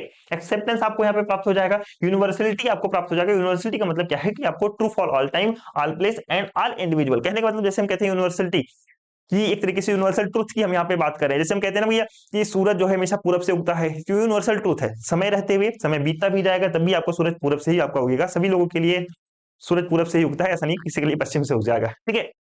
तो कहने का मतलब क्या है कि आपने जो भी प्रपोजल रखा था उसको आपको रियलाइजेशन हुआ कि भैया हमें यहाँ पे एश्योरेंस मिला, एक्सेप्टेंस मिला, और जो भी प्रपोजल था वो सभी के लिए जो है एक समान है। ओके, क्लियर है। कीपिंग आस्किंग योरसेल्फ, आप अपने आप से पूछते रहें कि what is my natural acceptance, क्या मैं, मेरा नेचुरल एक्सेप्टेंस क्या है। इस तरीके से आप क्या कर सकते हैं ये, इस तरीके से आप जो है पूरी तरीके से यहाँ पे एक प्रॉपर डायग्राम बना सकते हैं, ठीक है। आप यहाँ पे प्रॉपर डायग्राम बना सकते हैं। सबसे पहले आपका प्रपोजल था, प्रपोजल के बेस पे आपने वेरीफाई किया भैया, वेरीफाई करने के बाद में आपको यहाँ पे रिजल्ट मिला, यानी कि आपने चेक किया, ठीक है। या फिर आप कह सकते हैं भैया मैंने वेरीफाई किया, वेरीफाई के अकॉर्डिंग मैंने यहाँ पे रहना शुरू किया। रहना जब मैंने शुरू किया तो मुझे रिजल्ट मिला, जब रिजल्ट मिला तो मैंने इसको टेस्ट किया, एश्योरेंस, सेटिस्फैक्शन एंड यूनिवर्सली उसको, ठीक है, जो कि टाइम स्पेस एंड इंडिविजुअल के हिसाब से बदलता नहीं है, सभी के अकॉर्डिंग जो वहां पे सेम रहता है। और उसके बाद से मैंने लास्ट में keep asking again again what is my nature, मैंने लास्ट में हमेशा पूछता रहो, आप अपने आप से ये पूछता रहो कि क्या मेरा यही नेचर है, क्या मेरा यही नेचर है, ठीक है। अपने आप से आपको ये क्वेश्चन करते रहना चाहिए। तो ये बहुत इंपॉर्टेंट क्वेश्चन है, आपको इसको बिल्कुल अच्छे से पढ़ करके जाना चाहिए। चलिए नेक्स्ट क्वेश्चन की बात करते हैं। What do you mean by your natural acceptance and experiential validation, यानी कि नेचुरल एक्सेप्टेंस और एक्सपीरियंशियल वैलिडेशन का मतलब क्या है। हालांकि मैंने आपको एक्सप्लेन कर दिया है, फिर भी मैं आपको दोबारा समझाता हूं। नेचुरल एक्सेप्टेंस क्या होता है, नेचुरल एक्सेप्टेंस का मतलब ये होता है कि what you feel is right from with in, यानी कि जो आप महसूस करते हो, आप अंदर से महसूस करते हो कि ये मेरे लिए सही है, विदाउट प्रेशर, बिना किसी के दबाव से, बिना किसी के डर से, बिना किसी से आप जो है इन्फ्लुएंस हुए, अगर आप ये सोचते हो क्या मैंने जो डिसीजन लिया, क्या मैंने जो मेरा जो स्टेटमेंट था, क्या वो बिल्कुल मेरे लिए सही है, वही आपका नेचुरल एक्सेप्टेंस होता है। It is your inner voice, या कहते हैं ना हमारे अंदर से आवाज आ रही है कि भैया मैं अपने लिए बिल्कुल सही कर रहा हूँ, ठीक है, वो आपका क्या है, नेचुरल एक्सेप्टेंस है। It is your inner voice, आपकी इनर वॉइस होता है that tells you whether something is good, कि क्या भैया सब कुछ कुछ अच्छा है, करेक्ट है, या फिर जो है आपका मीनिंगफुल है, अर्थपूर्ण है। It does not change with in time और सिचुएशन, जो आपका नेचुरल एक्सेप्टेंस होता है वो आपका टाइम और सिचुएशन के बेस पे कभी भी आपका चेंज नहीं होता है। Okay, for example you naturally feel good, आप नेचुरली अच्छा महसूस करते हो व्हेन यू स्पीक ट्रूथ, जब आप सत्य बोलते हो, सच्चा बोलते हो भैया। हेल्प अदर्स, दूसरों की हेल्प करते हो, या फिर आप जो है दूसरे के प्रति सम्मान रखते हो, तो आप वहां पे क्या करते हो भैया, आप वहां पे आपको अच्छा महसूस होता है, दैट इज आपका नेचुरल एक्सेप्टेंस, ठीक है। Your mind accepts these are rights, ठीक है, यानी कि आपका जो माइंड है, आपका जो दिमाग है, वो महसूस करता है कि ये सही है, ठीक है। आपका माइंड महसूस कर रहा है, फील कर रहा है कि जो मैं कर रहा हूं मेरे लिए सही है, तो यही आपका जो होता है natural acceptance, that is called natural acceptance. Okay, दूसरे की बात करते हैं, एक्सपीरियंशियल वैलिडेशन की बात करते हैं। एक्सपीरियंशियल वैलिडेशन क्या होता है, experiential validation means testing the proposal in real life, यानी कि जो कुछ भी आपका स्टेटमेंट था, जो कुछ भी आपका कथन था भैया, जो कुछ भी आपने सोच रखा था, आप उसको रियल लाइफ में टेस्ट कर रहे हो, ये देखने के लिए कि क्या वो एक्चुअली में काम कर रहा है या फिर नहीं कर रहा है। दूसरा, after checking somethings with natural acceptance, यानी कि आपने नेचुरल एक्सेप्टेंस के बेस पे कुछ भी आपने चेक कर लिया है, वीडियो अकॉर्डिंग टू इट, हम उसके अकॉर्डिंग ही जीना शुरू करते हैं, हम उसके अकॉर्डिंग ही रहना शुरू करते हैं, एंड सी द रिजल्ट, और अपने रिजल्ट को वहां पे देख सकते हैं। If it gives mutual happiness, यानी कि जो भी आपका रिजल्ट आया, उस रिजल्ट से आपको खुशी महसूस होती है, म्यूचुअल हैप्पीनेस आपको वहां पे मिलती है, ठीक है, रिलेशनशिप में या फिर रिलेशनशिप्स में आपको वहां पे म्यूचुअल हैप्पीनेस महसूस होती है, एंड म्यूचुअल प्रॉस्पेरिटी महसूस होती है नेचर के साथ में, देन हम कह सकते हैं कि आपका जो प्रपोजल था वो बिल्कुल आपका सही है। Okay, for example when you behave with respect, जब आप रिस्पेक्ट से बिहेव करते हैं, सम्मान पूर्वक बिहेव करते हैं, both you and the other person feel happy, आप और सामने वाला पर्सन भी कैसा महसूस करता है, तो आपको सर हैप्पी, खुश महसूस करता है, जब आप तो एक दूसरे को सम्मान देते हो। This real life result is experiential validation, ठीक है, यही जो आपका रिजल्ट था, यही जो आपका जो है रिजल्ट है, रिजल्ट कौन सा है कि मैंने भैया भैया लोगों के साथ में अच्छा बिहेव किया, जब अच्छा बिहेव किया तो मुझे भी अच्छा महसूस हुआ, सामने वाले को भी अच्छा महसूस हुआ, यही रिजल्ट हमारा क्या कहलाता है, एक्सपीरियंशियल वैलिडेशन कहलाता है। ओके, तो आई होप आपको समझ में आ गया होगा, कोई दिक्कत नहीं होगा, दो बार मैंने आपको समझा दिया। नेक्स्ट क्वेश्चन है, what are the basic aspirations of a human being, human being का बेसिक एस्पिरेशंस क्या होते हैं। देखो, टू बेसिक एस्पिरेशंस होते हैं ह्यूमन बीइंग के। पहला आपका होता है कॉन्टिन्यूअस हैप्पीनेस। कॉन्टिन्यूअस हैप्पीनेस का मतलब क्या है कि आप जो है हमेशा खुश रहना चाहते हो, ठीक है। बेसिक एस्पिरेशन की बात करते हैं तो इंसान हमेशा खुश रहना चाहता है, इंसान हमेशा प्रॉस्परस रहना चाहता है, समृद्ध रहना चाहता है। अब यहाँ पे कॉन्टिन्यूअस हैप्पीनेस और प्रॉस्पर उसका मतलब क्या होता है, इस चीज को समझते हैं। कॉन्टिन्यूअस हैप्पीनेस का मतलब क्या है every human wants to be happy, प्रत्येक व्यक्ति खुश रहना चाहता है, ठीक है, ऑल द टाइम, हमेशा खुश रहना चाहते हैं, not just for a moment, न कि किसी क्षण के लिए, बल्कि वो हमेशा खुश रहना चाहता है। हैप्पीनेस मींस, हैप्पीनेस का मतलब यहाँ पे क्या है, खुश रहने का मतलब यहाँ पे क्या है, मींस फीलिंग पीसफुल, आप शांतिपूर्वक मतलब शांति फील कर रहे हैं अपने अंदर, सेटिस्फाइड अपने आप को संतुष्ट फील कर रहे हैं, एंड जॉयफुल फील कर रहे हैं अपने अंदर। Okay, this comes from right understandings, ये जो आपका हैप्पीनेस होता है वो आपका कंटिन्यूस जो हैप्पीनेस होता है वो राइट अंडरस्टैंडिंग से आता है, गुड रिलेशनशिप से आता है, और करेक्ट बिहेवियर से आता है। और happiness is a need of the self, happiness जो हमारा होता है सेल्फ की नीड होती है। सेल्फ का मतलब यानी कि आई का मतलब क्या है, एक तरीके से हम कह सकते हैं आत्मा, यानी कि एक तरीके से इनर, यानी कि खुद की बात करें न कि बॉडी की।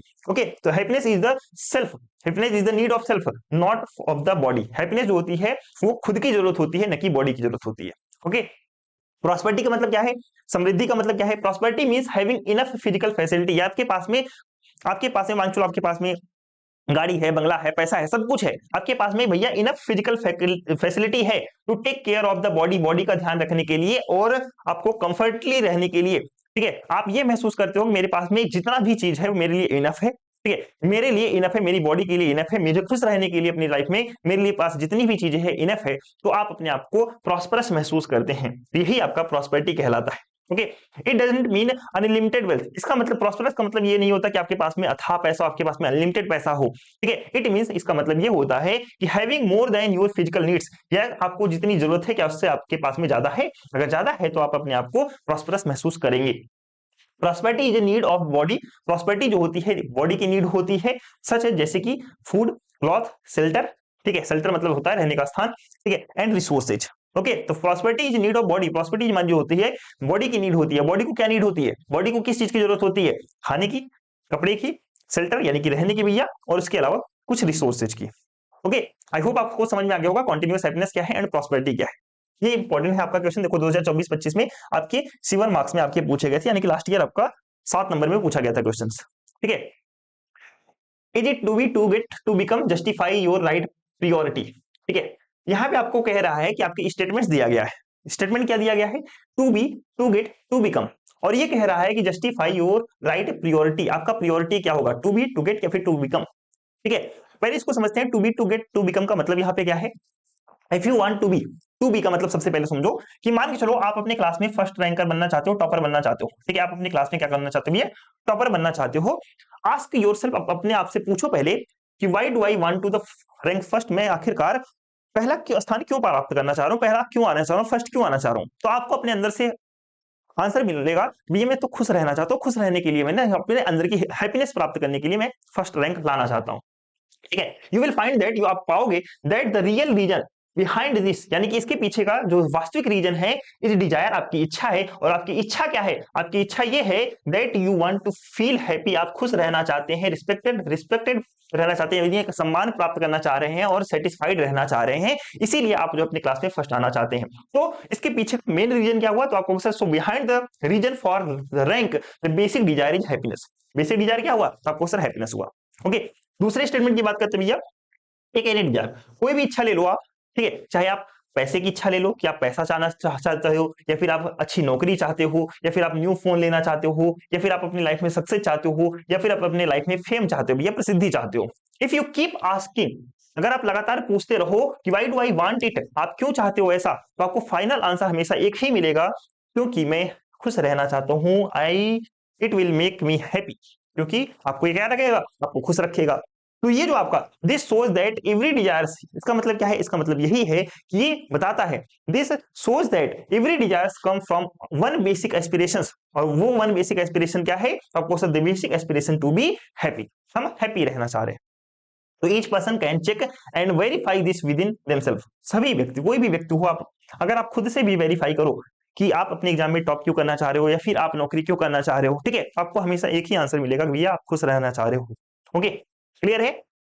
तो टू बी आप होना चाह रहे हो, या फिर टू गेट, तो आप प्राप्त करना चाह रहे हो, या फिर आप टू बिकम, या फिर आप टू बिकम का मतलब ही वही हो जाता है कि आप क्या बनना चाहते हो। ठीक है, चलिए, what are the requirements to fulfil basic human aspirations, यानी कि बेसिक ह्यूमन एस्पिरेशंस को फिल करने के लिए हमारा रिक्वायरमेंट्स कौन कौन से होते हैं। सबसे पहला मैंने आपको बताया था कि हमारे अंदर अच्छी समझ होनी चाहिए, राइट अंडरस्टैंडिंग होनी चाहिए। राइट अंडरस्टैंडिंग का मतलब क्या है कि आपको ये समझ में होनी चाहिए कि क्या सही है और क्या मेरे लिए वैल्यूएबल है, आपको ये समझ जरूर होनी चाहिए। दूसरा, राइट अंडरस्टैंडिंग का मतलब क्या है, right understanding harmony in self, understanding harmony in self, understanding आपके अंदर भैया हार्मनी ले आता है, यानी कि खुद के अंदर आप खुद से हार्मनी में रहना चाहते हो, सामंजस्य के साथ रहना चाहते हो, फैमिली के साथ में सामंजस्य के साथ में रहो, सोसाइटी के साथ में रहो मिलजुल के, नेचर के साथ में मिलजुल के रहे, सामंजस्य यानी कि मिलजुल के रहना, ठीक है। Right understanding help us make correct decision and live happily, यानी कि जो लाइफ अंडरस्टैंडिंग होता है वो हमें करेक्ट डिसीजन लेने में हेल्प करता है और हमें अपनी खुशहाल जिंदगी जीने में भी हेल्प करता है। लिव हैप्पीली यानी कि खुश रहने में भी हमारी पूरी तरीके से हेल्प करता है। दूसरा रिक्वायरमेंट्स क्या है, दूसरा रिक्वायरमेंट्स है भैया रिलेशनशिप्स। रिलेशनशिप्स का मतलब यहाँ पे क्या है, good relationships based on trust, यानी कि हम क्या चाहते हैं, हम चाहते हैं भैया कि हमारा अच्छा रिलेशनशिप बना रहे, और वो जो आपका रिलेशनशिप अच्छा होना चाहिए किस बेस पे, ट्रस्ट पे, ट्रस्ट के बेस पे, रिस्पेक्ट के बेस पे, केयर के बेस पे और लव के बेस पे। Okay, they give emotional security, आपको जो है जो रिलेशनशिप होता है, या फिर कह सकते हैं कि हमारा जो बेसिक ह्यूमन एस्पिरेशन में रिलेशनशिप है वो हमेशा क्या देगा भैया, आपको इमोशनल सिक्योरिटी देगा, भावनात्मक आपको जो है सिक्योरिटी देगा, एंड इसके अलावा आपको कंटिन्यूअस हैप्पीनेस देगा, यानी कि आपको जो है सतत खुशी देगा, यानी कि लगातार आपको वहां पे खुशी मिलती रहेगी। ओके, तो ये दो बेसिक हमारे पास में रिक्वायरमेंट्स है, first one is right understanding and second one is relationship. Okay, चलिए, एंड इसके अलावा क्या कुछ और भी रिक्वायरमेंट्स होते हैं, कुछ और भी रिक्वायरमेंट्स यानी कि बेसिक एस्पिरेशन के कुछ फुलफिलिंग रिक्वायरमेंट्स हो सकते हैं क्या, इसके अलावा आपको हो सकता है फिजिकल फैसिलिटी भी तो हो सकता है, यानी कि आप क्या चाहते हैं, फिजिकल फैसिलिटी भी तो आप चाहते हो ना, ठीक है। तो adequate resource like food, cloth, house, money and tools, ठीक है। यहाँ पे क्या चाहते हो भैया, यहाँ पे आप क्या चाह रहे हो, यानी कि आपके पास में आप ये चाह रहे हो एडिक्वेट, एडिक्वेट का मतलब क्या होता है, पर्याप्त, ठीक है, पर्याप्त पर्याप्त, ठीक है। आप ये चाहते हो कि मेरे पास में ये पर्याप्त रिसोर्सेज रहे, कौन से रिसोर्सेज रहे, मेरे पास में पर्याप्त खाना रहे, कपड़े रहे, हाउस रहे, पैसे रहे, मेरे पास में टूल्स वगैरह काफी ज्यादा मतलब अच्छा खासा मात्रा में रहे। Okay, these are needed to take care of the body, ये सारी रिसोर्सेज जो होते हैं हमारी बॉडी को ध्यान में रखने के लिए, हमारी बॉडी को टेक केयर करने के लिए काफी ज्यादा जरूरी होते हैं, और हमारी कंफर्टेबल लाइफ जीने के लिए भी हमारी रिसोर्सेज बहुत ज्यादा जरूरी होती है। तो इसलिए हम कह सकते हैं फिजिकल नीड्स आर लिमिटेड, जो हमारी फिजिकल नीड्स होती है हमारी लिमिटेड होती है, बट इंपॉर्टेंट, ठीक है, लिमिटेड भी है लेकिन इंपॉर्टेंट भी आपकी होती है। ओके, क्लियर है, आई होप आपको यहाँ पे समझ में आनी चाहिए। कंक्लूजन इससे हमारा ये निकलता है, टू फुलफिल बेसिक एस्पिरेशन को फुलफिल करने के लिए, हैप्पीनेस के लिए एंड प्रॉस्पेरिटी के लिए हमें क्या चाहिए, तो आपको सर हमें चाहिए right understanding, good relationship and enough physical facility. अगर हमारे पास में राइट अंडरस्टैंडिंग है, गुड रिलेशनशिप है, इसके अलावा हम कह सकते हैं सर हमारे पास में इनफ फिजिकल रिसोर्सेज है, तो हम कह सकते हैं सर कि हम अपने बेसिक ह्यूमन एस्पिरेशंस को फुलफिल कर सकते हैं। और बेसिक हमारा ह्यूमन एस्पिरेशन है क्या, आप कहोगे सर खुश रहना और समृद्ध रहना, यानी कि हैप्पीनेस एंड प्रॉस्पेरिटी। ओके, चलिए नेक्स्ट क्वेश्चन की बात करते हैं, write down the concept of S, ठीक है। 4 बार एस लिखा गया है, 4 बार एस का मतलब क्या है, ये आपसे पूछ रहा है कि ये एस का मतलब क्या है। ये क्वेश्चन आपको 2015-16 में 7 मार्क्स में पूछा गया था। देखो एस का मतलब क्या है, साधन संपन्न सुखी समृद्ध। एस का मतलब क्या है, देखो यहाँ पे एस, एक का मतलब है साधन, साधन, ठीक है। साधन का मतलब एक तरीके से समझ सकते हैं रिसोर्सेज, ठीक है। रिसोर्सेज मैंने आपको बताया, फूड हो गया, क्लॉथ हो गया, हाउस हो गया, ठीक है, टूल्स हो गए, पैसे हो गए, ये आपके साधन है। साधन संपन्न, दूसरा का मतलब क्या है, संपन्न, ठीक है। दूसरा का मतलब क्या है, संपन्न। संपन्न का मतलब क्या है कि आपके पास में अगर इनफ रिसोर्सेज है तो आप अपने आप को क्या मानोगे, संपन्न मानोगे भैया, इनफ रिसोर्सेज, ठीक है। साधन संपन्न, सुखी, सुखी और समृद्धि, सुखी और समृद्धि। अगर आपके पास में रिसोर्सेज है, अगर आपके पास में रिसोर्सेज है तो आप अपने आप को खुश महसूस कर सकते हो, सुखी महसूस कर सकते हो। अगर आपके पास में रिसोर्सेज है और आपको ये लगता है कि ये रिसोर्सेज मेरे लिए इनफ है, तो आप अपने आप को प्रॉस्परस भी वहां पे महसूस करोगे। ओके, तो सबसे पहला इसका मतलब क्या है, साधन, यानी कि resources, the things and materials we use in daily life, that is साधन। For example like food, cloth, house, tools and money, इस आपके साधन हो जाएंगे। दूसरा क्या है, संपन्न। संपन्न का मतलब होता है having enough resources, having sufficient physical facilities for the comfortable living, यानी कि आपको आरामदायक कंफर्टेबल लाइफ जीने के लिए आपके पास में इनफ फिजिकल फैसिलिटी है, ठीक है। It means not lacking anything important, आपको ऐसा महसूस नहीं कर रहा कि भैया मेरे लिए इंपॉर्टेंट है बट मेरे पास नहीं है, ठीक है, ऐसा महसूस आपको बिल्कुल भी नहीं हो रहा है, तो आप संपन्न हैं। ओके, तीसरा सुखी, सुखी का मतलब होता है हैप्पीनेस, यानी कि inner satisfaction, peace and joy. ये कहां से आता है, तो आपको सर इसमें पीस एंड जॉय मिल सकती है राइट अंडरस्टैंडिंग से, ठीक है, और गुड रिलेशनशिप से। ओके, चौथा हमारे पास में इसका मतलब है, चौथा समृद्ध, समृद्ध का मतलब होता है प्रॉस्पेरिटी। प्रॉस्पेरिटी का मतलब क्या है कि स्टेट एक ऐसी अवस्था where we have both enough physical facility and उसके अलावा आपका हैप्पीनेस, यानी कि एक ऐसी अवस्था जहां पे मेरे पास में इनफ फिजिकल फैसिलिटी है और आप हैप्पी लाइफ जी रहे हैं, दैट इज हम कह सकते हैं prosperous life. Okay, so it means a complete balanced and fulfilled life, इसका मतलब क्या है, समृद्धि का मतलब क्या है, प्रॉस्परस का मतलब क्या है कि मेरे पास में भैया कंप्लीट लाइफ है, मेरे पास में संतुलित लाइफ है, बैलेंस्ड लाइफ है, एंड मेरे पास में फुलफिल लाइफ है, जब मैं चाहता हूँ मेरे पास में सब कुछ है। तो आई थिंक मेरे पास में क्या है, तो मैं जो लाइफ जी रहा हूँ दैट इज एसएसएस वाली लाइफ जी रहा हूँ भैया, साधन संपन्न सुखी समृद्धि वाली लाइफ में अपने आप में जी रहा हूँ। ओके, चलिए देन नेक्स्ट क्वेश्चन है आपका, डिफरेंशिएट बिटवीन एसवीडीडी एंड एसएसडीडी, साधन संपन्न दुखी दरिद्र और साधन संपन्न साधन रेखा, सॉरी एसवीडीडी साधन विहीन दुखी दरिद्र, और एक है आपका साधन संपन्न दुखी दरिद्र। यानी कहने का मतलब क्या है, एक भैया साधन जिसके पास साधन नहीं है इसलिए वो दुखी दरिद्र है, दूसरे के पास में भैया साधन है लेकिन फिर भी वो दुखी दरिद्र है। इन दोनों में आपको डिफरेंस समझना है, क्या है, इन दोनों में आपको डिफरेंस समझना है। तो कहने का मतलब पहले वाले को समझो, साधन विहीन दुखी दरिद्र, यानी कि उसके पास में रिसोर्स नहीं है, उसके पास में कोई साधन नहीं है, उसके पास में रिसोर्सेज की कमी है, इसलिए वो क्या भैया, इसलिए वो अनहैप्पी है और वो पुअर है। ठीक है, दूसरा क्या है, एसएसडीडी यानी कि साधन संपन्न दुखी दरिद्र, यानी कि इसके पास में रिसोर्सेज भी है, रिसोर्सेज है, साधन है, ठीक है, संपन्न है पूरी तरीके से, उसके पास रिसोर्स कंप्लीट है, उसके पास में सब कुछ अवेलेबल है, ठीक है, लेकिन फिर भी दुखी है, लेकिन उसे लगता है भैया मेरे पास में जितनी भी अवेलेबल फिजिकल फैसिलिटी, मेरे पास जितनी भी चीजें अवेलेबल हो मेरे लिए पर्याप्त नहीं है। ठीक है, इसीलिए वो कैसा महसूस कर रहा है, इसलिए भैया वो दरिद्रता महसूस कर रहा है, गरीबी महसूस कर रहा है। देखो जो पहला वाला गरीबी है वो आपका क्या है, फिजिकल, ठीक है, वो फिजिकल पुअर है भैया, लेकिन जो आपका दूसरा वाला गरीब है वो आपका पूरी तरीके से इमोशनल पुअर है। ठीक है, दोनों में बेसिक डिफरेंस आपका यही है। तो हम ये कह सकते हैं, इसको टेबल के थ्रू समझ लो, यहाँ पे ध्यान से देखो, एक है आपका साधन विहीन और ये आपका साधन संपन्न। तो पहला फिजिकल फैसिलिटी की बात करते हैं, साधन विहीन में इसके पास में फिजिकल फैसिलिटी अवेलेबल नहीं है, जो साधन संपन्न है इसके पास में फिजिकल फैसिलिटी अवेलेबल होती है।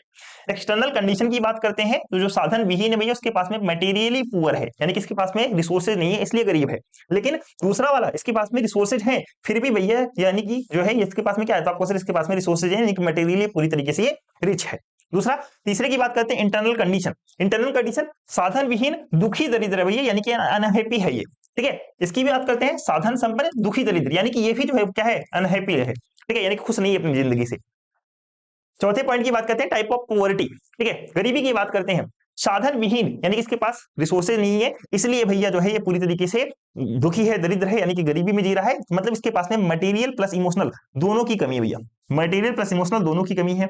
जबकि साधन संपन्न दुखी दरिद्र में क्या भैया, इसके पास में केवल व केवल फिजिकल रिसोर्सेज की कमी नहीं है भैया, इसके पास में इमोशनल की कमी है, इमोशनल, ठीक है, ये इमोशनली गरीब महसूस कर रहा है, जबकि ये फिर इमोशनली भी गरीब महसूस कर रहा है, दूसरी तरीके से आपके पास में मटेरियली भी पूरी तरीके से गरीबी महसूस कर रहा है। ओके, रीजन फॉर अनहैप्पीनेस, अब इसको अनहैप्पी होने का रीजन क्या है, तो आप कहोगे सर साधन विहीन वाले में ये अनहैप्पी इसलिए है सर क्योंकि इसके पास में बेसिक नीड्स की कमी है, जो हमें डेली लाइफ में चाहिए उसके पास में नहीं है, इसलिए वो जो है अनहैप्पी महसूस कर रहा है। लेकिन दूसरा वाला की अनहैप्पीनेस महसूस कर रहा है, तो आपको सर इसके पास में रिसोर्सेज तो है, यानी कि इसके पास में रिसोर्सेज तो है लेकिन फिर भी फिर भी अनहैप्पी महसूस कर रहा है। ऐसा क्यों, क्योंकि इसके पास में अंडरस्टैंडिंग नहीं है, इसके पास में गुड रिलेशनशिप नहीं है, इसलिए इसके पास में क्या है, तो आपको सर इसीलिए जो है ये खुश नहीं है भैया, अपनी जिंदगी से दुखी है बेचारा। ओके, नेक्स्ट है आपका define happiness, unhappiness and prosperity. हालांकि ये चीज भी मैंने आपको 3 बार बता दिया, हैप्पीनेस अनहैप्पीनेस क्या है, प्रॉस्पेरिटी क्या है, प्रॉस्पेरिटी क्या है मैंने आपको बता दिया, हैप्पीनेस क्या है भी मैंने आपको बता दिया, अनहैप्पीनेस क्या है ये आप समझ ही जाएंगे, आपको 2015-16 में क्वेश्चन पूछा गया था C1 नंबर में। ठीक है, हैप्पीनेस क्या है, तो आपको सर हैप्पीनेस एक अवस्था है जो कि क्या बताता है, तो आपको सर हमारे अंदर की खुशी, शांति, सेटिस्फैक्शन एंड हार्मोनी को दिखाता है। It comes when our thoughts, जब यह जो हैप्पीनेस हमें कम मिलती है, तो आपको सर हैप्पीनेस हमें तब मिलती है जब हमारे थॉट्स, हमारे बिहेवियर, हमारे फीलिंग जो है राइट और मीनिंगफुल महसूस करते हैं, या फिर कह सकते हैं राइट और मीनिंगफुल होते हैं। Happiness is an experience of the self not of the body, जो हमारी हैप्पीनेस होती है वो सेल्फ की हमारी एक्सपीरियंस होती है, न कि बॉडी की। दूसरा अनहैप्पीनेस की बात करते हैं, अनहैप्पीनेस क्या होता है, तो आपको सर अनहैप्पीनेस भी एक अवस्था है जिससे हम क्या महसूस करते हैं, तो आपको सर इनर डिस्कंफर्ट, स्ट्रेस यानी कि तनाव, टेंशन एंड इसके अलावा डिससैटिस्फैक्शन, असंतुष्टि। ठीक है, it occurs when there is conflict in our thoughts. Unhappiness कब मिलती है, अनहैप्पीनेस तब आपको मिलती है जब हमारे थॉट्स में, हमारे जो इनर थॉट्स होते हैं, इनर थॉट्स में और हमारे अंदर क्या होती है, कॉन्फ्लिक्ट्स होती है, यानी कि एक तरीके से टकराव होता है हमारे रॉन्ग एक्सपेक्टेशन को लेकर के, या फिर कह सकते हैं कि सर हमारे अंदर जो lack of harmony in of relationship है उसको लेकर के। Okay, it is also an experience of the self, ये जो आपका होता है अनहैप्पीनेस भी आपका क्या है, एक तरीके से सेल्फ का ही एक्सपीरियंस होता है, बॉडी का नहीं। ओके, प्रॉस्पेरिटी मैंने आपको बता दिया, प्रॉस्पेरिटी का मतलब क्या है कि आपके पास में भैया इनफ फिजिकल फैसिलिटी है, आपके पास में गुड रिलेशनशिप है, तो आप प्रॉस्परस महसूस करेंगे। It is feeling of having more than required, यानी कि आपको ऐसा महसूस होगा कि मेरे पास में जितना होना चाहिए उससे ज्यादा अधिक है, तो आप जो है प्रॉस्परस महसूस करते हैं।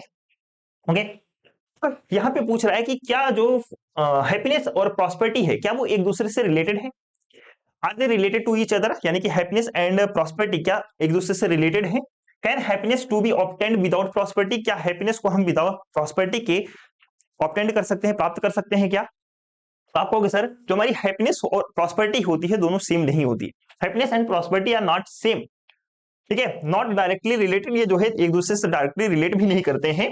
अ पर्सन में है प्रॉस्पेरिटी, यानी कि एक पर्सन जो है इसके पास में प्रॉस्पेरिटी हो सकती है, लाइक उसके पास में वेल्थ है, रिसोर्स है, स्टिल भी है पे, लेकिन वो फिर भी क्या हो सकता है, तो आपको सर जो है अनहैप्पी हो सकता है, खुश नहीं हो सकता है। दूसरा, prosperity can support a comfortable life, prosperity जो आपकी होती है एक कंफर्टेबल लाइफ सपोर्ट करती है, विच में हेल्प रिड्यूस स्ट्रेस, जो आपकी स्ट्रेस को कम कर सकता है। But prosperity itself can't create happiness, यानी कि सिर्फ प्रॉस्पेरिटी ही आपके लाइफ में हैप्पीनेस क्रिएट नहीं कर सकता। Happiness comes from the mind, happiness जो आपकी होती है वो आपके माइंड से, राइट अंडरस्टैंडिंग से, गुड रिलेशनशिप से आती है, ना कि प्रॉस्पेरिटी से। ओके, तो there are many examples where a bigger, यानी कि बहुत सारे ऐसे एग्जांपल होते हैं जहां पे भिखारी भी भैया खुशी जीवन यानी कि हैप्पीली और कंफर्ट लाइफ जीता है, जबकि जो कोई राजा होता है वो भी भैया उसके पास में बहुत सारा धन होता है, फिर भी वो जो है उदास रहता है, टेंशन में रहता है, भैया असंतुष्ट अपने आप को महसूस करता है। ओके, तो ये जो हमारा एग्जांपल है वो दिखाता है कि happiness doesn't depend on wealth, यानी कि जो हमारी हैप्पीनेस होती है वो कभी भी वेल्थ पे डिपेंड नहीं करती है, हैप्पीनेस जो हमारी होती है वो कभी भी वेल्थ पे यानी कि धन पे, हमारे पैसे पे डिपेंड कभी भी नहीं करती है। ठीक है, क्लियर? तो आई होप आपको यहाँ पे सारी चीजें समझ में आ गई होंगी, कोई दिक्कत यहाँ पे आपको होना नहीं चाहिए। ओके, चलिए नेक्स्ट बात करते हैं। नेक्स्ट क्वेश्चन है आपका जो है what is difference between prosperity and wealth, ये सेम ही चीज है आपकी, प्रॉस्पेरिटी और वेल्थ में क्या डिफरेंस है और क्या ये दोनों आपस में रिलेटेड है? तो आपको सर नहीं सर, प्रॉस्पेरिटी एंड वेल्थ जो आपस में कभी भी रिलेटेड नहीं हो सकते। ठीक है, आपका आंसर जनरली यही होगा। प्रॉस्पेरिटी क्या है, तो आपको सर मेरे पास में सब कुछ इनफ है मेरे लिए, वो आपकी प्रॉस्पेरिटी है, लेकिन जो आपकी वेल्थ है, वेल्थ का मतलब ये क्वांटिटी ऑफ फिजिकल थिंग्स, यानी कि आपके पास में जो फिजिकल थिंग्स है उसकी मात्रा को हम क्या कर सकते हैं, वेल्थ कह सकते हैं, हमारे पास कितना पैसा है। ठीक है, based on understanding and satisfaction, जो हमारी प्रॉस्पेरिटी होती है अंडरस्टैंडिंग और सेटिस्फैक्शन या फिर गुड रिलेशनशिप पे बेस्ड होती है, जबकि जो वेल्थ होती है कि हम वेल्थ किस पे बेस्ड होती है, तो आपको सर एक्यूमुलेशन पे बेस्ड होती है कि हम किसी चीज को कितना स्टोर कर रहे हैं, कितना संग्रह करके रख रहे हैं। संग्रह, एक्यूमुलेशन का मतलब होता है ये संग्रह, संचय। ठीक है, ये आपका जो प्रॉस्पेरिटी होती है इंटरनल एक्सपीरियंस होता है, जबकि आपकी जो वेल्थ होती है वो आपका एक्सटर्नल पोजीशन होता है। Okay, can exist even with limited wealth, prosperity आपका तभी भी एग्जिस्ट कर सकता है जब आपके पास में लिमिटेड पैसा हो। ठीक है, लेकिन जो आपकी वेल्थ होती है भैया, इवन ह्यूज वेल्थ, यानी कि आपके पास में अथाह पैसा भी, यानी कि आपके बहुत ज्यादा पैसा भी मे नॉट गिव प्रॉस्पेरिटी, आपको प्रॉस्पेरिटी नहीं प्रोवाइड कर सकती। ओके, क्या ये दोनों आपस में रिलेटेड है? तो आपको सर नहीं, आपस में दोनों रिलेटेड नहीं। आप ऐसा कह सकते हो सर जो आपकी वेल्थ होती है, wealth is a part of prosperity. आप ऐसा कह सकते हो सर जो धन होता है, जो पैसा होता है, जो वेल्थ होता है, वो एक पार्ट होता है प्रॉस्पेरिटी का। ठीक है, तो wealth is only one part of prosperity. Prosperity happens when wealth is enough, prosperity तब होता है जब वेल्थ इनफ हो, and there is no greed for more, हमें और ज्यादा चाह की इच्छा नहीं है, मेरे पास जितना है मेरे पास उतना है, मेरे उसी में खुश हूं, मुझे और ज्यादा चीजों की जरूरत नहीं है।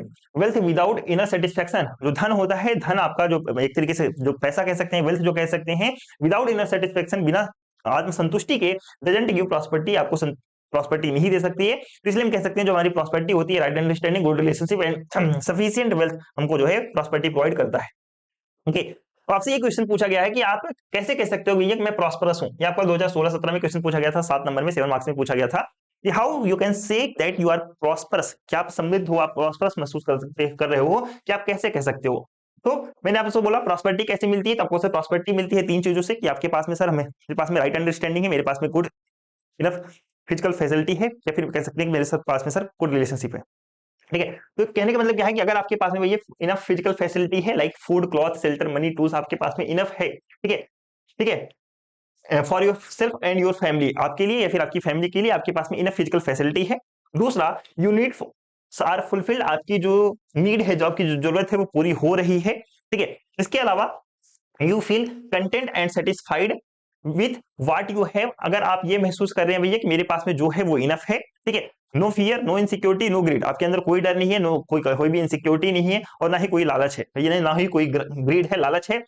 Then you have the right understanding, और इसके साथ साथ आपके पास में राइट अंडरस्टैंडिंग है, इस फिजिकल फैसिलिटी को पूरी तरीके से अच्छे तरीके से यूज करने की का आपके पास में राइट अंडरस्टैंडिंग है। देन यू कैन से कि सर प्रॉस्पेरिटी है मेरे पास में, यानी कि हम जो है अपनी प्रॉस्परस लाइफ वहां पे जी पा रहे हैं। ओके, चलिए नेक्स्ट बात करते हैं। नेक्स्ट क्वेश्चन है आपका what are the symptoms of a happy person, एक खुशी व्यक्ति के क्या सिम्टम्स होते हैं? एक खुशी व्यक्ति के क्या सिम्टम्स होते हैं, ये क्या लक्षण दिखाई देते हैं आपको? सबसे पहला, उसका माइंड जो होता है ये पीसफुल होता है, यानी कि वो किसी भी सिचुएशन में हमेशा शांत रहता है, रिलैक्स महसूस करता है, डजंट गेट डिस्टर्ब इजिली, आसानी से वो जो है डिस्टर्ब महसूस नहीं करता, डिस्टर्ब होता भी नहीं आसानी से।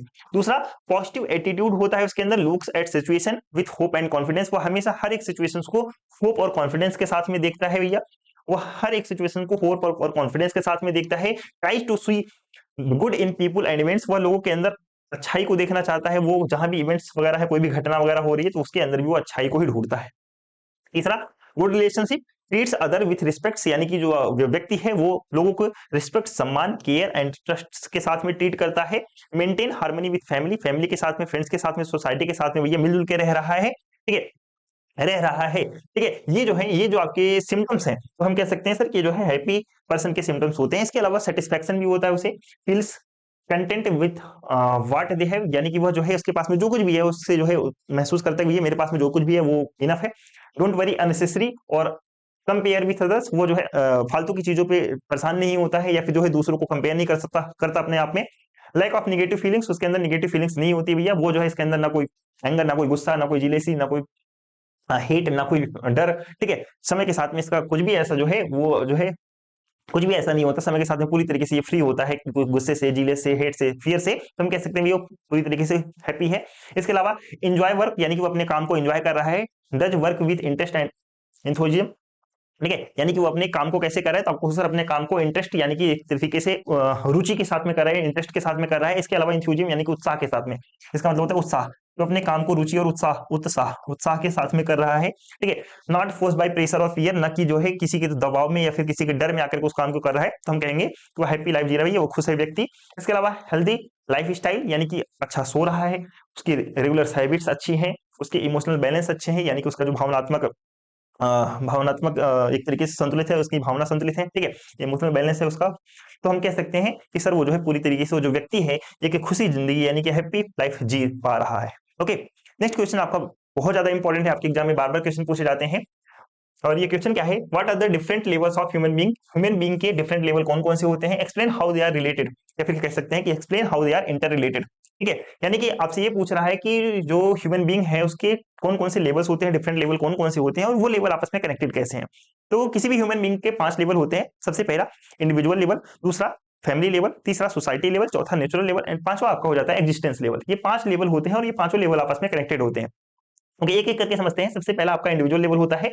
ये जो आपका लेवल होता है सेल्फ का लेवल होता है, यानी कि खुद की लेवल होती है, इंक्लूडिंग थॉट्स, आप अपने थॉट्स, फीलिंग्स, वैल्यू और बिहेवियर्स, ठीक है, ये आपके इसमें आते हैं। यानी कि आपके थॉट्स, आपकी फीलिंग्स, आपकी वैल्यू, आपकी बिहेवियर जो है इंडिविजुअल लेवल के अंदर आते हैं।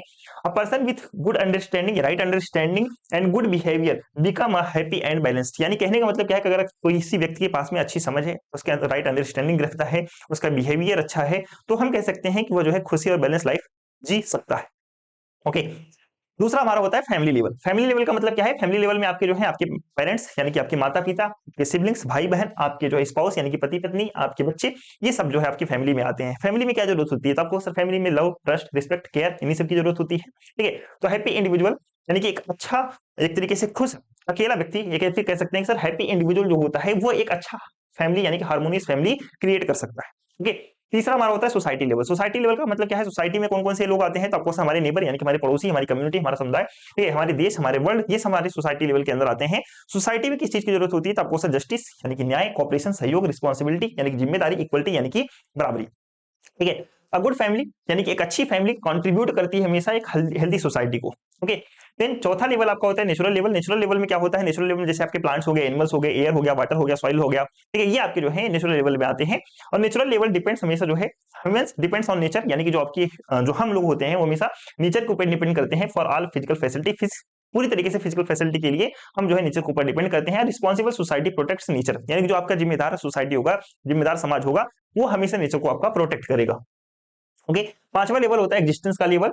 ये जो आपका लेवल होता है ये पूरे पूरे यूनिवर्स को कवर करता है, ठीक है, यानी कि ये जो आपका लेवल होता है एग्जिस्टेंस लेवल होता है, पूरे के पूरे यूनिवर्स में आपका जो है आपके हार्मोनी बना करके रखता है। Everything is interconnected and works together, यानी कि इसमें सारे के सारे जो चीज है, सारे के सारे लेवल्स हैं वो आपस में कनेक्टेड रहते हैं और एक साथ मिलकर के आपके काम करते हैं। हम ये बात करते हैं कि जो हमारे 5 लेवल हैं वो आपस में कैसे कनेक्टेड है, हाउ दे आर कनेक्टेड, ठीक है। सबसे पहले अगर कोई हैप्पी इंडिविजुअल है, हैप्पी इंडिविजुअल है तो वो peaceful life and loving family create कर सकता है क्या, तो आपको सर हाँ, दूसरा, अगर कोई हार्मोनियस फैमिली है तो क्या वो cooperative society and responsible society के लिए कंट्रीब्यूट कर सकता है? तो आपको सर हाँ कर सकता है। तीसरा, अगर एक गुड सोसाइटी, एक अच्छा सोसाइटी है तो क्या वो नेचर को प्रॉपरली, और कह सकते हैं कि जो नेचर है, नेचर को properly and protects the environment, यानी कि पूरी तरीके से एनवायरमेंट को प्रोटेक्ट कर सकता है, प्रॉपरली प्रोटेक्ट कर सकता है क्या? तो आपको सर हाँ, अगर फैमिली सोसाइटी अच्छी है तो एनवायरमेंट को प्रोटेक्ट करके रखेगा। चौथा, a balance relation with nature, ठीक है, supports the harmony of the whole existence, यानी कहने का मतलब क्या है कि अगर बैलेंस रिलेशन विथ नेचर के साथ में, सोसाइटी के साथ में, सोसाइटी का नेचर के साथ में अगर बैलेंस रिलेशन है तो ये जो आपका होता है पूरे के पूरे होल एग्जिस्टेंस को, तो पूरी तरीके से होल एग्जिस्टेंस के लिए हार्मोनी को सपोर्ट करेगा। ओके, तो दिस हार्मोनी, यानी कि जो हार्मोनी होगा, again helps individual live better, यानी कि जो आपकी ये हार्मोनी होगी भी, जो मिलजुल के रहने की जो भावना होगी, अगेंस्ट हेल्प्स, यानी कि फिर से हेल्प करेगा किसी भी इंडिविजुअल को लाइफ, बेटर लाइफ जीने में। हम इस तरीके से कह सकते हैं कि सर हमने इंडिविजुअल लाइफ से शुरू किया था, वापस से इंडिविजुअल लाइफ पे हम यहाँ पे आ गए, तो यानी कि हम कह सकते हैं सर कि हमारे जो 5 के 5 लेवल होते हैं वो पूरी तरीके से एक दूसरे से जुड़े होते हैं, यानी कि पांचों को पांचों एक दूसरे को सपोर्ट करते हैं और एक दूसरे को अपने आप में कंप्लीट बनाते हैं। ओके, बहुत इंपॉर्टेंट क्वेश्चन है, इसको छोड़ करके नहीं जाना, पढ़ करके जाना है। तो यहाँ पे जो हमारा फर्स्ट यूनिट था पूरी तरीके से मैंने आपको कंप्लीट करा दिया है। आई डोंट थिंक आपको यहाँ पे किसी भी तरीके से कोई भी टॉपिक में आपको परेशानी होगी, कोई भी प्रॉब्लम आपको होगा। ओके, बाकी लेक्चर कैसा लगा, कैसा नहीं लगा, आप बाकी हमें कमेंट करके बता सकते हैं। बाकी आई होप, मैं तो यही उम्मीद करूंगा कि आपको लेक्चर पसंद आया हो। अगर लेक्चर पसंद आया हो तो अपने सभी दोस्तों के साथ में इस लेक्चर को अपने सभी दोस्तों के साथ में शेयर जरूर करना। एंड वीडियो पसंद आए तो वीडियो को लाइक भी कर देना, और चैनल पे नए हो तो चैनल को सब्सक्राइब जरूर करना भाई, सब्सक्राइबर जरूरी है, क्योंकि सब्सक्राइबर दिखाने के लिए जो होते हैं ना। ओके, तो चलिए इस क्लास को यहीं पे एंड करते हैं, बाकी मिलते हैं नए सेशन के साथ में, तब तक के लिए tata bye bye, take care, thank you.